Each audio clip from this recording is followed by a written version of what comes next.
నేను ఈ Amma spoken English ఇన్స్టిట్యూట్‌ని స్థాపించగలిగాను. I could establish Amma spoken English institute. నేను ఇంగ్లీష్ నేర్చుకోగలిగాను. I could learn English. ఆమె నన్ను ఇష్టపడగలిగింది. She could love me. నేను హైదరాబాద్ వెళ్ళగలిగాను. I could go to Hyderabad. ఏదైనా ఒక పని చెయ్యగలిగాను అని చెప్పాలి అంటే కుడ్ అనేటటువంటి స్ట్రక్చర్‌ని ఉపయోగించాలి. ఇప్పుడు మనం కొన్ని సెంటెన్సెస్ కుడ్‌తో చూద్దాము. నేను నీ గురించి తెలుసుకోగలిగాను. I could know about you. ఇదే నెగటివ్ లో చెప్పాలి అంటే నేను నీ గురించి తెలుసుకోగలగలేదు. I could not know about you. మరి ఇదే క్వశ్చన్ ని మనం పాజిటివ్ క్వశ్చన్ లో క్రియేట్ చేయాలి అంటే నేను నీ గురించి తెలుసుకోగలిగానా? Could I know about you. మరి ఇదే నెగటివ్ క్వశ్చన్ లో చెప్పాలి అంటే నేను నీ గురించి తెలుసుకోగలగలేదా? Could not I know about you. ఇలా చెప్పాలి. ఇప్పుడు ఫాస్ట్ గా చెప్దాము, చూద్దాము. ఆమె నన్ను ఇష్టపడగలిగింది.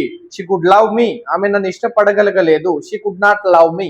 ఆమె నన్ను ఇష్టపడగలిగిందా? Could she love me. ఆమె నన్ను ఇష్టపడగలేదా? Could not she love me. నేను ఇంగ్లీష్ నేర్చుకోగలిగాను. I could learn English. నేను ఇంగ్లీష్ నేర్చుకోగలగలేదు. I could not learn English. నేను English నేర్చుకోగలిగానా?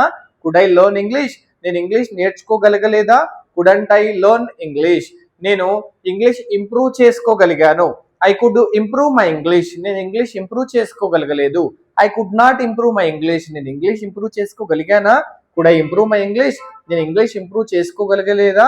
Couldn't I improve my English. మనము అమ్మ స్పోకెన్ ఇంగ్లీష్ ఇన్స్టిట్యూట్ లో ఎంజాయ్ చేయగలిగాము. We could enjoy in Amma spoken English institute.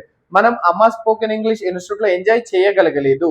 We could not enjoy in Amma spoken English institute. మనం Amma spoken English institute లో enjoy చేయగలిగామా? Could we enjoy in Amma spoken English institute. మనం Amma spoken English institute లో enjoy చేయగలగలేదా? Could not we enjoy in Amma spoken English institute. ఇప్పుడు మీకు ఇస్తున్నాను. ఆమె కొత్త జాబ్ సాధించగలిగింది. ఆమె కొత్త జాబ్ సాధించగలగలేదు. ఆమె కొత్త జాబ్ సాధించగలిగిందా? ఆమె కొత్త జాబ్ సాధించగలగలేదా?